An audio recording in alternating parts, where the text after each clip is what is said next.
নির্বাচনের দিন সন্ধ্যার পর থেকে বাংলাদেশ জামাত ইসলামী 11 দলীয় ঐক্যজোট এবং সারা বাংলাদেশের মানুষ একটি বিষয়ে ঐক্যমত্যে পৌঁছেছে যে নির্বাচনে ব্যাপক অনিয়ম হয়েছে, কারচুপি হয়েছে, ভোট ডাকাতি হয়েছে, ইলেকশন ইঞ্জিনিয়ারিং হয়েছে। জামাত ইসলাম এই দাবিটি খুব বেশি উচ্চকিত করতে পারে নাই কারণ তাদের হাতে কোনো মিডিয়া ছিল না।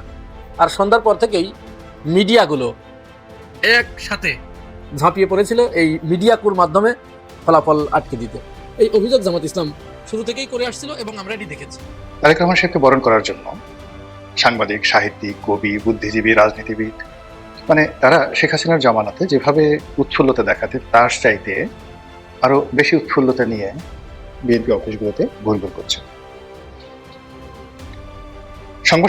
বিএনপি সংবাদ সম্মেলনে নতুন কিছু ফারজানা রূপা, নতুন কিছু মোজাম্মেল বাবু, অর্থাৎ পোষ্য যে সাংবাদিক ছিলেন যাদের অবশ্য কোয়ালিটি ছিল, লেখাপড়া ছিল। মোজাম্মেল বাবু বুয়েটের ছাত্র ছিলেন, কিন্তু এই জমানাতে ঠিক মোজাম্মেল বাবু নম্বর 2, ফারজানা ভার্সন 2 যেভাবে বিএনপি অফিসগুলোতে ঘুরপাক খাচ্ছে, কুমড়ি খেয়ে পড়েছে, তাতে করে বিএনপিকে এবং তারেক রহমান সাহেবকে ডুবানোর জন্য জামাতেরও দরকার হবে না, আওয়ামী লীগেরও দরকার হবে না। এই সাংবাদিকরাই মোটামুটি মাশাআল্লাহ কিল্লাফাতি করে দিতে পারবে। কে এই মানুষটা? কে বলুন তো? নিশ্চয়ই চিনছেন। এর নাম হাসনাত আব্দুল্লাহ। অরিজিনাল লিডার, বাংলাদেশে যাকে অনেকেই বলে টাইগার। আমরা এই হাসনাত আব্দুল্লাহর অনেকগুলো রূপ দেখছি। সেই জুলাই আন্দোলনের সময় বুক চিতিয়ে দাঁড়িয়ে থাকা, হারুনের সেই হোটেলে ভাত খেয়ে গুমরা মুখে বসে থাকা, তার উপর টর্চার, তারপর হাসিনা পতনের পর যে সমস্ত বৈষম্য বিরোধী দলের ছাত্ররা ছিল তাদের মধ্যে একমাত্র হাসনাত আব্দুল্লাহ, যার বিরুদ্ধে কোনো রকম চাঁদাবাজির মামলা নেই, কোনো রকম চাঁদাবাজির অভিযোগ নেই। He is the captain. এই হাসনাত আব্দুল্লাহ কে? সে দেবিদ্বারের একটি অত্যন্ত দরিদ্র পরিবারের ছেলে। বন্ধুরা, আপনারা অনেকেই জানেন, শুনে ফেলেছেন, ওনার বাবা ছিল রাজমিস্ত্রি। 11 দলীয় জোটের এই অভিযোগ যখন বাংলাদেশের তথাকথিত কিছু সুশীল সমাজ তারা পাশ কেটে যেতে চাচ্ছিল, অগ্রাহ্য করছিল, আমলে নিতে চাচ্ছিল না, এবং তারা এটি বলতে চেষ্টা করছিল যে প্রত্যেক নির্বাচনের পরেই প্রত্যেকেই এ ধরনের কথা বলে। সর্বশেষ 11 দলীয় জোটের এই অভিযোগ সত্যে প্রমাণিত হলো। এটা জেনতেন কোনো অদু মধু যদু কদু এই সত্যতা প্রকাশ করেন নাই। এই সত্যতার স্বীকৃতি দিয়েছে ট্রান্সপারেন্সি ইন্টারন্যাশনাল বাংলাদেশ, অর্থাৎ টিআইবি। এটি একটি আন্তর্জাতিক সংগঠন, আপনারা জানেন। বাংলাদেশে তার শাখা, যার প্রধান হিসেবে দায়িত্ব পালন করছেন ডক্টর ইফতেখারুজ্জামান। তিনি নির্বাচন পরবর্তী সময়ে ত্রয়োদশ জাতীয় সংসদ নির্বাচনের সমস্ত বিষয়গুলোকে একসাথে করে তিনি একটি সাংবাদিক সম্মেলন করেছে। আপনারা ইতিমধ্যে সবাই সেই সাংবাদিক সম্মেলনটি শুনেছেন, দেখেছেন। জামাতের অভিযোগের সাথে টিআইবির ওই রিপোর্ট হুবহু মিলে গেছে।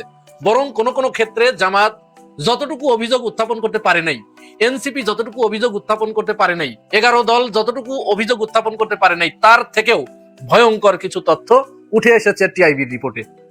আর টিআইবির এই রিপোর্ট যখন উঠে এসেছে, এই রিপোর্ট প্রকাশ হবার সাথে সাথে ইসি এবং বিএনপি উভয়ই একটি বিপাকের ভিতরে পড়ে গেছে, তাদের কপালে একটা ভাঁজ পড়ে গেছে।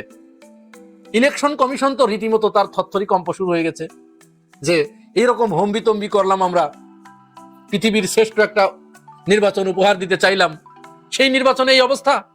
11 দলীয় জোটের পক্ষ থেকে বারবার বলে আসা হচ্ছিল, বারবার দাবি করা হচ্ছিল যে এটা অবাধ, সুষ্ঠু, নিরপেক্ষ নির্বাচন অনুষ্ঠানের সক্ষমতা এই বর্তমান ইসিরও নাই, অন্তর্বর্তীকালীন সরকারেরও নাই। কারণ নির্বাচনটা হচ্ছিল বিগত 3টি নির্বাচন যারা করে দিয়েছিল, রাতের ভোট, আমিডামি ভোট এবং বিনা ভোটে 151 জন ক্যান্ডিডেট পাশ করার মতো ভোট যারা করে দিয়েছিল, সেই লোকগুলোই এবারের নির্বাচনে দায়িত্ব পালন করেছে। তাহলে তাদের কাছ থেকে কোন ধরনের নির্বাচন আশা করা যায়? বারবার তাদের বিরুদ্ধে অভিযোগ দেওয়ার পরেও ইলেকশন কমিশন, অন্তর্বর্তীকালীন সরকার কেউ এটিতে কর্ণপাত করেনি। ফলে বিএনপির সাথে তাদের এক ধরনের একটা নেগোসিয়েশন হয়, সেই নেগোসিয়েশনের ভিত্তিতেই এই নির্বাচনটি করা হয়। টিআইবির রিপোর্টে কি উঠে এসেছে, তারা কি বলেছে, সেই বিষয়টি আমি আপনাদের কাছে একটা করে বলবো। তার আগে আরেকটু কথা, যেটা এখানে সম্পূরক কথা বলে নেওয়া ভালো। এই নির্বাচনটা সেনাবাহিনী যথেষ্ট চেষ্টা করেছে সারাদিন মাঠের যে ইলেকশনটা, ভোট গ্রহণের যে প্রক্রিয়াটা, এইখানে সেনাবাহিনী চেষ্টা করেছে নিরপেক্ষ থাকার এবং তারা ঝঞ্ঝাট মুক্ত, গোলযোগ মুক্ত একটি নির্বাচন উপহার দেবার চেষ্টা করেছে। কিন্তু তারা কিছুটা সফল হলেও একেবারে অজপাড়া গায়ে যেখানে যেখানে কিছু কিছু জায়গায় তারা সেখানে যায় নাই। তো যখন সেখানে যায় নাই, ওই জায়গাগুলোতেই জয় পরাজয় নির্ধারণ হয়েছে এবং এটা কিন্তু প্রি প্ল্যান, পূর্ব নির্ধারিত ভাবে এটি হয়েছে। আর তার চূড়ান্ত রূপ পরিগ্রহ করেছে ভোট গণনার ক্ষেত্রে গিয়ে। এখন টিআইবি রিপোর্টে কি উঠে এসেছে? ইফতেখারুজ্জামান তার যে রিপোর্টটি প্রকাশ করেছে টিআইবির, সেখানে তিনি দেখিয়েছেন যে এই ইলেকশন পরবর্তী সময়ে, আমি নিচের দিক থেকে আগে বলছি, বেশি গুরুত্বপূর্ণ গুলো পরে বলছি, ইলেকশন পরবর্তী সময়ে সহিংসতার ঘটনা ঘটেছে 125টি। অর্থাৎ নির্বাচন যে 12 তারিখে হয়েছে, এই 12 তারিখ সন্ধ্যার পর থেকে 16 তারিখ পর্যন্ত মারামারি, অগ্নিসংযোগ, প্রতিপক্ষের বাড়িতে হামলা, মারধর, হত্যা, অগ্নিসংযোগ, এই ধরনের ঘটনা ঘটেছে 125টি। আর এটি কারা ঘটিয়েছে আপনারা সবাই জানেন, টিআইবি সেটা তুলে ধরেছে, পুরাটাই বিএনপি ঘটিয়েছে, অন্য কেউ এখানে তো দায়ী নয়। এর জন্য অবশ্য জনাব তারেক রহমান তিনি ভালো একটি উদ্যোগ নিয়েছেন, কয়েকজনকে বহিষ্কার করেছেন, কয়েকজনকে আইনের হাতে সোপর্দ করেছে। আজকেও কোনো একটা জায়গায় একটা পুরা ইউনিয়নের কমিটি ধরে বাতিল করা হয়েছে, তাদের কার্যক্রম স্থগিত করা হয়েছে। এই অবস্থা। তার মানে টিআইবির যে রিপোর্ট এবং বিএনপির যে এই যে বহিষ্কার বা কমিটি স্থগিত করা, যেহেতু এক হয়ে যাচ্ছে, তার মানে এই রিপোর্টের সত্যতা আছে। যেদিন থেকে নির্বাচনের প্রচারণা শুরু হলো, সেদিন থেকে নির্বাচনের দিন পর্যন্ত প্রার্থীরা আচরণ বিধি লঙ্ঘন করেছে 99%। বুঝতে পারছেন তাহলে কি মার্কা নির্বাচন হয়েছে? 99% আচরণ বিধি লঙ্ঘন হয়েছে, কোনো পদক্ষেপ নিতে পারে নাই, কোনো ব্যবস্থা নিতে পারে নাই। আমরা দেখি নাই কি ব্যবস্থা। আপনারা কি শুনেছেন কারো বিরুদ্ধে কোনো ব্যবস্থা নিয়েছে? প্রতিপক্ষের এজেন্টকে কেন্দ্রের ভিতর থেকে বের করে দিয়েছে বা ঢুকতে দেয় নাই, এজেন্ট দিতে দেয় নাই, এরকম ঘটনা ঘটেছে 14.3%। সংখ্যাটা কিন্তু একটু মাথায় রাখবেন আপনারা, 14.3% কেন্দ্রে প্রতিপক্ষের এজেন্টকে ঢুকতেই দেয়নি। তাহলে এই 14.3% আপনি যে কেন্দ্রগুলো আছে, এই কেন্দ্রকে ভাগ দেন, 14.3% করেন তো। 53টা আসন জামাত যে ঘোষণা দিয়েছে যে 53টা আসনে ফল পাল্টে দেওয়া হয়েছে, ওই জায়গায় যায় কিনা? ওই জায়গায় চলে যাবে, মিলে যাবে, একদম চেলচেলায় মিলে যাবে, না মিলার কোনো সুযোগ নাই। এইবার সবচেয়ে ভয়ঙ্কর যে জিনিসটি, সেটা হচ্ছে ভোট গ্রহণ শুরু হবার আগেই পূর্ব থেকে ব্যালটে সিল মারা ছিল, অর্থাৎ সিল মারা ব্যালট বাক্সের ভিতরে ঢোকানো হয়েছে, এর সংখ্যা হচ্ছে 14.3%। এটি আমি কিন্তু বানিয়ে বলছি না, আপনারা যে কেউ টিআইবি রিপোর্ট দেখে নিতে পারবেন। তাহলে বাংলাদেশের জনগণের দোষ দিয়ে লাভ নাই। অনেকেই জনগণকে দোষারোপ করছেন যে জনগণ ভোট দেয় নাই, জনগণ চাঁদাবাজদের ভোট দিল, ইত্যাদি ইত্যাদি বলার চেষ্টা করছেন। জনগণ ভোট ঠিকই দিয়েছে, কিন্তু জনগণের ভোটের সঠিক প্রতিফলন ঘটে নাই। আমাদের এই জাতির আসলে দুর্ভাগ্য যে এই জাতি কোনোদিন ভালো হবে না। 17 বছর ধরে যারা ভোট দিতে পারে নাই, এরাও ভোট দিতে পারে নাই, ওরাও ভোট দিতে পারে নাই, অথচ সেই মানুষগুলোই সুযোগ পেয়ে আবার তারা আরেকজনকে ভোটদান থেকে তারা বিরত রাখলো, ভোট দিতে দিল না, ভোটাধিকার প্রয়োগ করতে দিল না। 21.5% জাল ভোট পড়েছে। আপনি হিসাব মিলান, এবার কিভাবে ক্ষমতায় এসেছেন হিসাব মিলান। আর সবচেয়ে মারাত্মক যে অভিযোগটা, যেটা সচরাচর ঘটে কিন্তু সেটার পার্সেন্টেজ থাকে কম, কেন্দ্রে যেতে ভোট দিতে যেতে বাধা দেওয়া হয়েছে 46.5%। চিন্তা করতে পেরেছেন? অর্থাৎ 46.5% মানুষকে কেন্দ্রে যেতে বাধা দেওয়া হয়েছে, তাদেরকে ভোট দিতে দেওয়া হয় নাই। তারা ভোট দিতে গেছে, যাচ্ছে পথে তাদেরকে ফেরত পাঠানো হয়েছে। এই যে এতগুলো অপকর্ম, এতগুলো অনিয়ম, এই সবগুলো ঘটেছে কাদের দ্বারা ঘটেছে? শাসক দলের দ্বারা ঘটেছে। মিডিয়াগুলো এগুলো কোনো রূপ প্রচারণায় আনে নাই, কোনো প্রচার করে নাই। আমরা যতটুকু জানতে পেরেছি সোশ্যাল মিডিয়ার মাধ্যমে, এই যে টিআইবি যে রিপোর্টগুলো বলছে, এগুলো কিন্তু সব আমরা দেখেছি আগে থেকেই, কিন্তু আমাদের কাছে তো পার্সেন্টেজ ছিল না, আমরা জানতাম না যে এত বড় শুভঙ্করের ফাঁকি হয়েছে। টিআইবি সেটি তুলে এনেছে। তাহলে আমাদের এদেশের মেইন স্ট্রিমের যে মিডিয়াগুলো আছে, এদেরকে আমরা কোন আশায়, কোন ভরসায় এদের উপর আমরা বিশ্বাস করবো? এই জন্য আমি বারবার একটা কথা বলছি যে আপনারা প্রত্যেকেই এমন কাজ করেন, জামাত ইসলামের প্রতি আমার আহ্বান থাকবে, আপনারা এই মোবাইল সাংবাদিকতাকে এমন একটা ফরম্যাটের ভিতরে নিয়ে আসেন যেন এই মেইন স্ট্রিমের মিডিয়াগুলো ওরা না খেয়ে মারা যায়। এদের বিশ্বাস করার মতো কোনো কারণ নাই। এরা কিছুদিন পরে এই মেইন স্ট্রিমের মিডিয়া সাংবাদিক নাম শুনলে মানুষে ঘৃণায় থুতু ফেলবে। যেরকম পুলিশ ঘৃণার বস্তুতে পরিণত হয়েছে, এই সাংবাদিকগুলো এরকম ঘৃণার বস্তুতে পরিণত হবে। সবশেষ যে কথাটি বলবো, বিএনপি সরকার গঠন করেছে, আমরা আহ্বান জানাবো জামাত ইসলামকে বা 11 দলীয় জোটকে এই সরকারকে সহযোগিতা করার, সর্বাত্মক সহযোগিতা করার। যদিও নির্বাচনের পরের দিন থেকেই বিএনপি বিভিন্ন জায়গায় আওয়ামী লীগের অফিস খুলে দিচ্ছে, তাদেরকে পুনর্বাসনের একটা প্রচেষ্টা চালাচ্ছে। আমরা জানি না এই কাজটি কেন তারা করলো, কোন বুদ্ধিতে তারা করতে যাচ্ছে, বা তাদের প্ল্যান কি, পরিকল্পনা কি, এটি অবশ্যই জানা যাবে। কিন্তু এই যে অনিয়মটা করলেন আপনারা, এটি দরকার ছিল না। এই কলঙ্ক সারা জীবন আপনাদের বয়ে বেড়াতে হবে। আপনাদের ইতিপূর্বে মাগুরার নির্বাচনের কথা এ জাতি কোনোদিন ভুলতে পারবে না। তার সাথে যোগ হলো আবার নতুন নির্বাচন। এই নির্বাচনে যা হলো, এই যে টিআইবি যে রিপোর্টটি প্রকাশ করলো, এই রিপোর্ট কি কোনোদিন ঢাকা যাবে? কোনোদিনও ঢাকা যাবে না। সারা জীবন এইগুলো আপনাদের পিছনে পিছনে লেগে থাকবে। কে এই মানুষটা? কে বলুন তো? নিশ্চয়ই চিনছেন। এর নাম হাসনাত আব্দুল্লাহ। এর নাম হাসনাত আব্দুল্লাহ, অরিজিনাল লিডার। বাংলাদেশে যাকে অনেকেই বলে টাইগার। আমরা এই হাসনাত আব্দুল্লাহর অনেকগুলো রূপ দেখছি। সেই জুলাই আন্দোলনের সময় বুক চিতিয়ে দাঁড়িয়ে থাকা, হারুনের সেই হোটেলে ভাত খেয়ে গুমরা মুখে বসে থাকা, তার উপর টর্চার। তারপর হাসিনা পতনের পর যে সমস্ত বৈষম্য বিরোধী দলের ছাত্ররা ছিল, তাদের মধ্যে একমাত্র হাসনাত আব্দুল্লাহ, যার বিরুদ্ধে কোনো রকম চাঁদাবাজির মামলা নেই, কোনো রকম চাঁদাবাজির অভিযোগ নেই। He is the captain. এই হাসনাত আব্দুল্লাহ কে? সে দেবিদ্বারের একটি অত্যন্ত দরিদ্র পরিবারের ছেলে। বন্ধুরা, আপনারা অনেকেই জানেন, শুনে ফেলেছেন, ওনার বাবা ছিল রাজমিস্ত্রি। ছবিটা দেখুন, দেখুন কি নিষ্পাপ একজন পিতা, একজন গর্বিত পিতা বসে আছে তার গর্বিত সন্তানের পাশে। এই হাসনাত আব্দুল্লাহকে মানুষ কতভাবে অনীহা করেছে, কতভাবে দরিদ্র বলে, কতভাবে রাজমিস্ত্রির ছেলে বলে অপমানিত করেছে, কতভাবে তার শারীরিক গঠন নিয়ে কালাপাঠা বলেছে। বাংলাদেশের অনেক অনেক অনেক কর্নার থেকে বলেছেন। যারা বলেছেন তারা কারা? তারা সব সমাজের উঁচু স্তরের মানুষ। হাসনাত আব্দুল্লাহ তো দরিদ্র ঘরের ছেলে। কারণ আমরা জানি বাংলাদেশের একটি মহল, উপরের একটি মহল দরিদ্র মানুষকে কোনো পজিশনে আসতে দিতে চায় না। ওরা চায় না যারা গরিব তারা উপরে উঠে আসুক।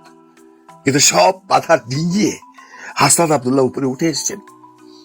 আপনারা জেনে আশ্চর্য হয়ে যাবেন বা জেনে খুশি হয়ে যাবেন যে হাসনাত আব্দুল্লাহ যে পার্সন, বাংলাদেশের টোটাল যে ইলেকশনটা হলো সবচেয়ে বেশি ভোট যে পেয়েছেন উনি হয়তো চিটাগংয়ের কে একজন, বা রাঙ্গামাটির সেকেন্ড হাইয়েস্ট ভোট পেয়েছে হাসনাত আব্দুল্লাহ, যেখানে তাকে ভোট না দেওয়ার জন্য তার প্রতিপক্ষ অলরেডি অ্যানাউন্সমেন্ট দিয়েছে, যদি ওকে কেউ ভোট দাও তাহলে তোমাদের বাড়িঘর পুড়িয়ে দেবো।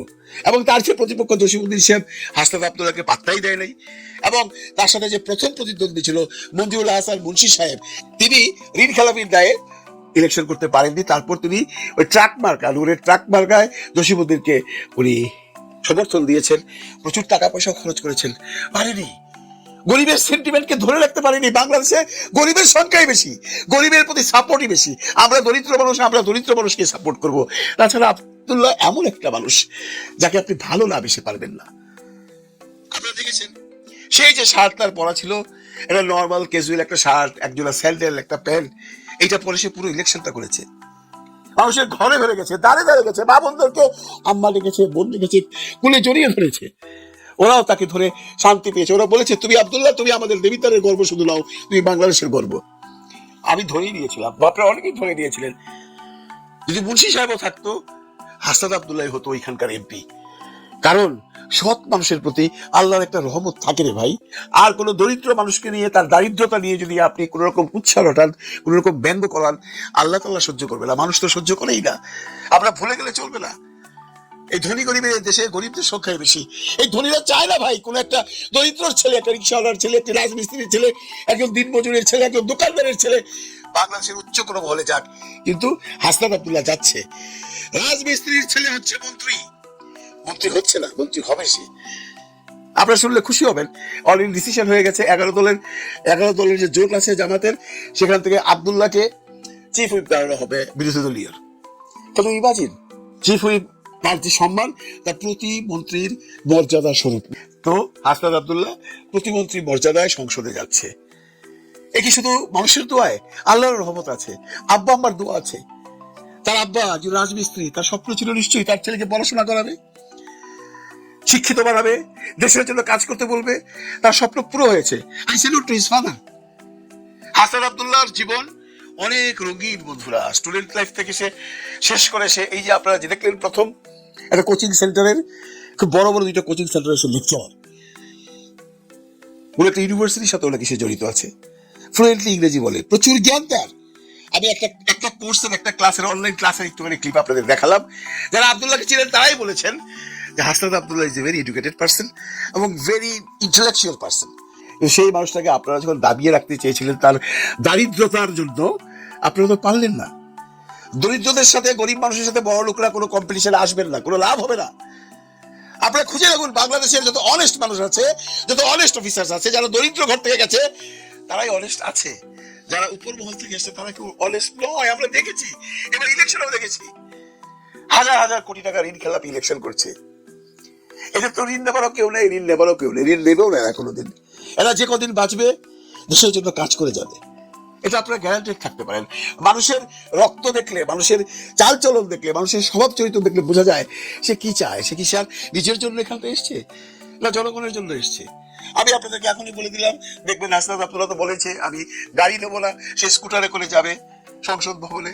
তার ওই শার্টটাই থাকবে প্রিন্টেড, একটা টি শার্ট বা একটা হাওয়াই শার্ট প্রিন্টেড, একজোড়া স্যান্ডেল পরে সে সংসদে চলে যাবে।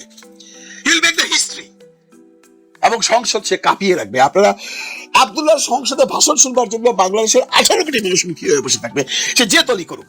আমি এখন থেকে অ্যাডভান্স বলে দিলাম, আপনারা কথাটা বলে রাখবেন। ওই যে বললাম না, তার উপর আল্লাহর রহমত আছে, ও খুব আল্লাহ প্রিয় মানুষ। আপনারা অনেকে হয়তো দেখেছেন, যারা দেখেননি তাদের জন্য একটা ভিডিও দেখাচ্ছি। ও পাশ করবার পর আল্লাহর কাছে কি ফরিয়াদ করছে, যেটা শুনলে আপনি যদি ধর্মের প্রতি বিশ্বাস থাকে তাহলে ওর প্রতি আপনার রেসপেক্ট চলে আসবে। ভিডিওটা দেখুন। আল্লাহ বেজ্জতি করেন না এই দুনিয়ার মাটিতে। আল্লাহ বেজ্জতি হওয়ার আগে যেন আল্লাহ মৃত্যু হয়ে যায়। আল্লাহ আল্লাহ আল্লাহ আমার কাজটা করেছি, মানুষের কাছে গিয়েছি, জয় পরাজয়ের ফয়সালা হচ্ছে উপরে হয়, জয়টা সিদ্ধান্ত করে আল্লাহ আমাকে সুযোগ দিয়েছি। আল্লাহ আমাকে দায়িত্ব দিয়েছে, আমাকে গ্রহণ করুন, এই দায়িত্বের মধ্যে আমি তোমার বর্ষণ করবো। আপনি তাদের জিম্মা আমাকে দিয়েছেন, আমি তাদের জন্য উত্তম জিম্মাদার হতে পারি। আল্লাহ আল্লাহ আমাদের এমন কোনো কাজ করেন না যে কাজের মধ্য দিয়ে আল্লাহ আমি বেজ্জতি হই। আল্লাহ আল্লাহ আপনি সম্মান দেওয়ার মালিক, আপনি নেতৃত্ব দেওয়ার মালিক, এবং আপনি নিশ্চিত নির্ধারণ করেন কে জমির নেতৃত্ব দিবে, কে সম্মানিত হবে, কে বেজ্জতি হবে। আল্লাহ বেজ্জতি হওয়ার আগে আল্লাহ বেজ্জতি করেন না এই দুনিয়ার মাটিতে। আল্লাহ বেজ্জতি হওয়ার আগে যেন আল্লাহ মৃত্যু হয়ে যায়। আল্লাহ কেউ আছে বাংলাদেশে এরকম ভাবে কোনো ভাষণ দিছে এমপি হবার পর, ভাষণ না ঠিক, জনসমক্ষে সে আল্লাহর সাথে আল্লাহর কাছে কিছু প্রার্থনা করছে? নাই, বাংলাদেশের ইতিহাসে নাই। এই আব্দুল্লাহ একটা ইতিহাস। এখানে গিয়ে কমেন্টে দেখবেন মানুষ কিভাবে তার প্রশংসা করছে, এবং সে ধীরে ধীরে এত পপুলার হয়ে যাচ্ছে। এখন তো যদি আল্লাহর রহমতে ও চিফ হুইপ হয় বিরোধী দলের, ও সামনে মন্ত্রী হবে। আল্লাহ যেন ওকে একদিন প্রধানমন্ত্রীও বানায়, কারণ ওর অনেস্টি ছাড়বে না। আমি আপনাদের গ্যারান্টি দিয়ে বলছি, আগামী 5 বছর এই সরকার থাকবার পর এরা যদি বিরোধী দলে থাকে, 5 বছর যদি সরকার চালাতে পারে, 5 বছর পর হিসাব করবেন সে আব্দুল্লাহর নামে জিরো পরিমাণ দুর্নীতি পাবেন না। আমরা মানুষ চিনি ভাই। আমার কাছে যদি এখন কেউ জিজ্ঞাসা করে বাংলাদেশে সবচেয়ে বড় হিরোকে, আমি বলবো আব্দুল্লাহ। আপনারা অনেকেই স্বীকার করবেন। আমরা তার উত্তরোত্তর সাফল্য কামনা করছি। আল্লাহ যেন আব্দুল্লাহকে আর অনেকদিন বাঁচিয়ে রাখেন। আল্লাহ যেন তাকে এই সুযোগটা দেন যে উনি বাংলার মানুষের জন্য কিঞ্চিত পরিমাণ কিছু হলেও করে যেতে পারেন। তার মধ্যে যে অনেস্টি আছে, আল্লাহর রহমত থাকলে সে সেটা করে যেতে পারবে। আপনারা সবাই ওর জন্য দোয়া করবেন। ভালো থাকবেন সবাই, ভালো রাখবেন সবাইকে। আল্লাহ হাফেজ। সারা বাংলাদেশের মিডিয়া ব্যস্ত, কে মন্ত্রী হবেন, কে স্পিকার হবেন, কে রাষ্ট্রপতি হবেন।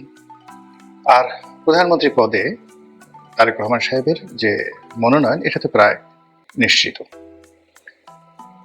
তারেক রহমান সাহেবকে বরণ করার জন্য সাংবাদিক, সাহিত্যিক, কবি, বুদ্ধিজীবী, রাজনীতিবিদ, মানে তারা শেখ হাসিনার জামানাতে যেভাবে উৎফুল্লতা দেখাতেন তার চাইতে আরো বেশি উৎফুল্লতা নিয়ে বিএনপি অফিসগুলোতে ঘুরঘুর করছেন। বিএনপির সংবাদ সম্মেলনে নতুন কিছু ফারজানা রূপা, নতুন কিছু মোজাম্মেল বাবু, অর্থাৎ পোষ্য যে সাংবাদিক ছিলেন, যাদের অবশ্য কোয়ালিটি ছিল, লেখাপড়া ছিল, মোজাম্মেল বাবু বুয়েটের ছাত্র ছিলেন। কিন্তু এই জমানাতে ঠিক মোজাম্মেল বাবু নম্বর 2, ফারজানা ভার্সন 2 যেভাবে বিএনপি অফিসগুলোতে ঘুরপাক খাচ্ছে, কুমড়ি খেয়ে পড়েছে, তাতে করে বিএনপিকে এবং তারেক রহমান সাহেবকে ডুবানোর জন্য জামাতেরও দরকার হবে না, আওয়ামী লীগেরও দরকার হবে না। এই সাংবাদিকরাই মোটামুটি মাসাল্লাহ কিল্লাফাতি করে দিতে পারবে। যা বলছিলাম যে যখন আমরা কোনো একটা বিষয় নিয়ে খুব অতিরিক্ত কনফিডেন্স দেখাই, বিধাতা অলোকে হাসেন। এবং এটা কখনো কখনো অতি ক্ষুদ্র বিষয় নিয়ে আল্লাহ রাব্বুল আলামিনের দরবারে যে কিসব কাণ্ড ঘটনা ঘটে যায়, সেটা আপনাকে জাস্ট একটা আমার নিজের ব্যক্তিগত জীবন এর একটা উদাহরণ দেই। প্রথমত, আমি আমার নিজের জীবনে যা কিছু পেয়েছি, প্রাপ্তি কম নয়, একেবারে কম নয়। এটা এমনি এমনি এসে গেছে। আমি শুধু কাজ করে গেছি, আর আমার প্রাপ্তিগুলো আমার পেছনে পেছনে এসেছে। কখনো ক্ষমতা, টাকা বা অন্য কোনো কিছুর জন্য কোনো কারো পেছনে ঘুরতে হয়নি, দালালি করতে হয়, এমনি এমনি এসে গেছে। শুধু মেহনত করে গেছি। আর কিছু কিছু বিষয় লোভ করেছি, পাওয়ার চেষ্টা করেছি, সেই জায়গাগুলো কখনই আমার জীবনে আসেনি, হয়নি। তো এটা মনে করেন যে 2001 সন পর্যন্ত আমার জীবনের এরকম অবস্থা চলছে। 2001 সন থেকে আমি বুঝে গেছি যে পার্সু করে, কোনো কিছুর পেছনে ছুটে, দালালি করে অন্তত সবার হলেও আমার কোনো কিছু হবে না। আমার যা কিছু প্রাপ্তি, সেটা অর্থবিত্ত, ক্ষমতা, যা কিছু, এটা এমনি এমনি আমার পিছিয়ে পিছিয়ে চলে আসবে। আওয়ামী লীগের মনোনয়ন পেয়েছি, বিশ্বাস করেন আমাকে ডেকে নিয়ে মনোনয়ন দিয়েছে। বিএনপির মনোনয়ন পেয়েছি, ডেকে নিয়ে মনোনয়ন দিয়েছে। আওয়ামী লীগ থেকে সরে এসেছি, কেউ বের করে দেয়নি। আবার বিএনপির এবারের মনোনয়ন চাওয়াতে দূরের কথা, বরং যারা বিএনপির হাইকমান্ড থেকে মনোনয়ন নিয়ে ইলেকশন করার জন্য প্রস্তাব করেছিল, কেন জানি আমার মন টানলো না, আমি না করে দিলাম যে আমি এর মধ্যে নেই। আমার নির্বাচন এলাকায় নির্বাচন হলো, 2জন প্রার্থী, নুরুল হক নুরু, হাসান মামুন, দুজনই আমার স্নেহধন্য। তারা টেলিফোন করেছেন, অন্যান্য জামাতের প্রার্থী অন্যান্য সবাই টেলিফোন করেছেন। সবাই বলল যে আপনি আসুন, সমর্থন দরকার নেই, আপনি নির্বাচনী এলাকায় আসুন। কিন্তু আসলে কখনই আমার সেই আগ্রহ হয় না। আমি সেই 2018 সনে চলে এসেছি, আর 2018 সনের পরে নির্বাচনী এলাকায় যাইনি। কিন্তু এলাকার যে কোনো সমস্যা, যে কোনো মানুষ প্রয়োজনে আমার কাছে আসলে আমি রেসপন্ড করেছি এবং এখনো করে যাচ্ছি, এবং যতদিন জীবিত থাকবো আমার যতটুকু সামর্থ্য আছে সেই সামর্থ্য নিয়ে আমি আমার এলাকাবাসীর সঙ্গে থাকবো। তো এই কথাগুলো বললাম এই কারণে যে নিয়তি এমন একটা বিষয় যে এটি মানুষের তকদিরের সঙ্গে যে কিভাবে খেলে, তার একটি উদাহরণ আপনাদেরকে দেই। অনেক সময় বোঝা যায়। একবার আমি যখন ব্যবসা আমার খুব তুঙ্গে, খুব বড় একটা গ্রুপ অফ কোম্পানিজের ব্যবসা বাণিজ্য করি। ব্যবসা আমাকে আল্লাহ রাব্বুল আলামিন দেন, কিন্তু আমি আল্লাহকে বাদ দিয়ে আমার মাঝে মধ্যে আমি করি কি, ওই কোম্পানির মালিক, কর্মচারী, তাদের প্রতি অতিরিক্ত ভক্তি দেখাই, শ্রদ্ধা দেখাই। তো এটা আসলে আমার যে ইবাদত বা বন্দিকে, আমার যে আমল, তার সঙ্গে যায় না। তো একবার রোজার সামনে আমি নিয়ত করলাম যে আমি এবার উমরা করতে যাব। কিন্তু এমন সময় ওই একই কোম্পানির একটা খুব বড় ব্যবসা এসে গেল। তখন আমি সিদ্ধান্ত নিলাম যে আমি এবার আর উমরাটা করবো না, 15 দিন পরে করি, 1 মাস পরে করি। আমি ব্যবসাটা সুন্দরভাবে হ্যান্ডেল করার জন্য প্রস্তুতি নিলাম।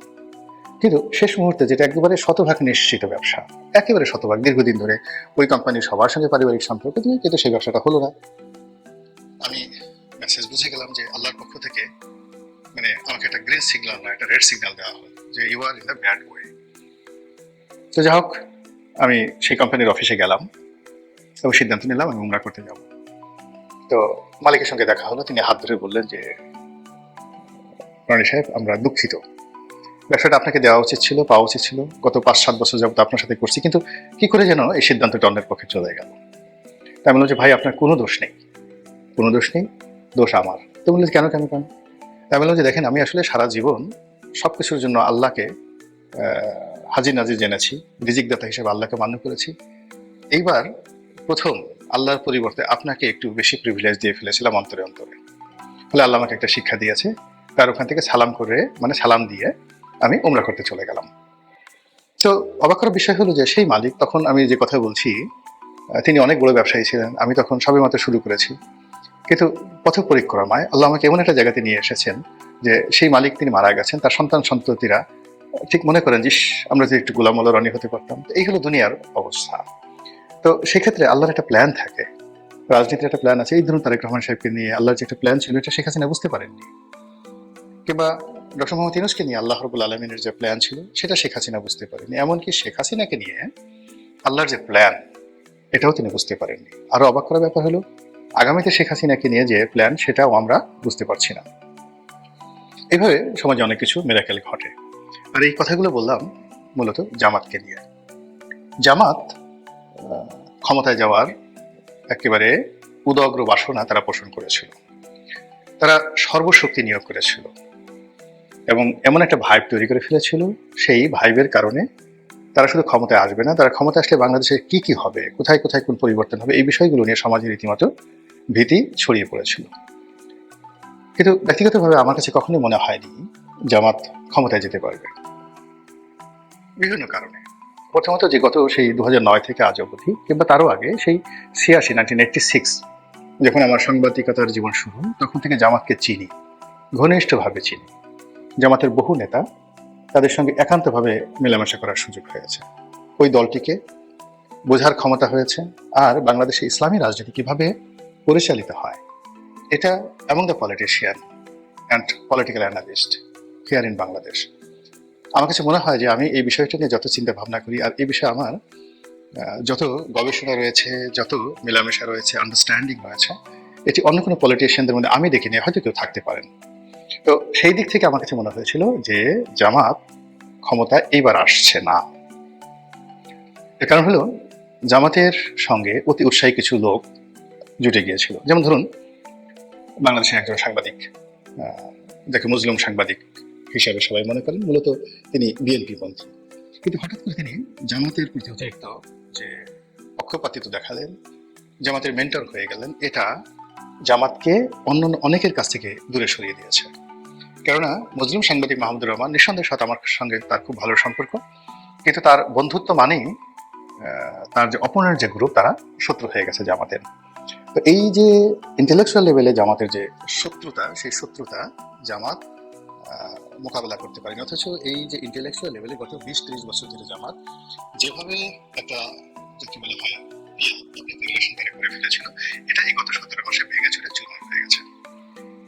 বিদেশে ইলিয়াসের মতো মানুষ, পিনাকির মতো মানুষ, এদের সাথে জামাতের যে দহরম মহরম বা এরা যে ভাষা, যে অশ্লীলতা নিয়ে, মানে জামাতের প্রতিপক্ষ বিএনপি, আওয়ামী লীগ, বিভিন্ন মানুষের ব্যক্তিগত জীবন, যেভাবে তারা নিজেদের অশ্রাব্যতা, অশ্লীলতা তারা সমাজে প্রচার করেছে, ফলে এই যে গত 20-30-50 বছর, 100 বছরে বাংলাদেশের ইতিহাসে এদের মতো অশ্লীল, অশ্রাব্য, ভয়াবহ মানুষ এই বাংলাদেশে আর দ্বিতীয় কেউ নেই। তো সেই মানুষগুলো যখন জামাতের পক্ষে কথা বলছে, যে জামাত ইসলামের কথা বলছে, যে জামাত সততার কথা বলছে, যে জামাত শালীনতার কথা বলছে, অজু, গোসল, আতর, গোলাপের কথা বলছে, তো সেখানে খাট কাঁপানো, সেখানে সেক্স, সেখানে উলঙ্গপনা, সেখানে লিঙ্গ প্রদর্শন, সেখানে সেই হস্তমৈথুন করার দৃশ্য, এই জিনিসগুলো যারা প্রকাশ্যে, মানে একেবারে পর্ণ, ব্লু ফিল্ম যেটিকে বলা হয়, এই ব্লু ফিল্মের যারা নায়ক নায়িকা, তারা জামাতের পক্ষে যখন কথা বলেন, এটি জামাতের যে 30-40-50 বছরের যে শ্রম, এই শ্রমকে বিনষ্ট করে দিয়েছে। এই গেল একটা ইন্টেলেকচুয়াল লেভেলে। ফলে জামাতের যে সফট পাওয়ারগুলো হতে পারতো বা থাকতে পারতো, সেই সফট পাওয়ারগুলো ধীরে ধীরে দূরে সরে গেছে। যেমন আমার কথা চিন্তা করেন, এখন আমি আওয়ামী লীগে ছিলাম, কিন্তু এই যাকে বলা হয় সেখানে থেকেও কিন্তু জামাতের ইসলামাইজেশন, জামাতের নম্রতা, ভদ্রতা আমাকে মুগ্ধ করতো। জামাতের প্রতি যে মজলুম যে চালানো হতো, তাদের প্রতি অত্যাচার চালানো হতো, এটা আমাকে খুব ব্যথিত করতো। আমি তাদের প্রতি সিম্প্যাথাইজ ছিলাম, তাদেরকে নিয়ে বহু লিখেছি, বহু কথা বলেছি। ফলে জামাতের আজকের যে অবস্থান, কিছুটা হলো আমার তো অংশগ্রহণ আছে, কিন্তু আমি কি করলাম, এই গত 17 মাসে যখন দেখলাম যে ইলিয়াসের মতো লোক জামাতকে সমর্থন করছে, পিনাকির মতো মানুষ জামাতকে সমর্থন করছে, তারা তাদের পীর হয়ে গেছে, সেখানে দেখলাম যে না, আমার আসলে এখানে মানায় না। একই অবস্থা বিএনপির ক্ষেত্রে প্রযোজ্য। বিএনপির জন্য ফাইট করেছি, বহু ফাইট করেছি, আমার জীবনকে বাজি রেখেছি, ঝুঁকে নিয়েছি, কিন্তু সেই জুলাই আগস্ট বিপ্লবের পরে যখন বিএনপির লোককে দেখলাম, তারা দৌড়ে চাঁদাবাজিতে চলে গেল, এবং তাদের অনেকের যারা আমার অফিসে আসতেন আমার সঙ্গে একটু কথা বলার জন্য, দেখা করার জন্য, দিনের পর দিন অ্যাপয়েন্টমেন্ট নিয়ে আসতেন যে ভাই রনি ভাই একটু দেখা করবো, এটা টেলিফোন করে দেন, ওটা করে দেন, বড় বড় মানুষ, এখন তাদের হয়তো সবাই মন্ত্রী হবেন, আমি যাদের কথা বলছি। এই মানুষগুলো গত 17 মাসে দেখে, হাতে গোনা 2-1 ছাড়া সবাইকে দেখে আমার খুব অচেনা মনে হলো। আমার সঙ্গে তাদের যে পরিচয় ছিল, এ কথা বলতে আমার এখন ভয় লাগছে। এই সমস্ত ক্ষেত্রে কি হলো, আস্তে করে নিজের মান সম্মান নিয়ে এদের থেকে আলাদা হয়ে গেলাম, যেভাবে জামাত থেকে আলাদা হয়ে গেছি। আপনার কি মনে হয় এই আমি বা আমার মতো এরকম যদি শত শত মানুষ, হাজার হাজার মানুষ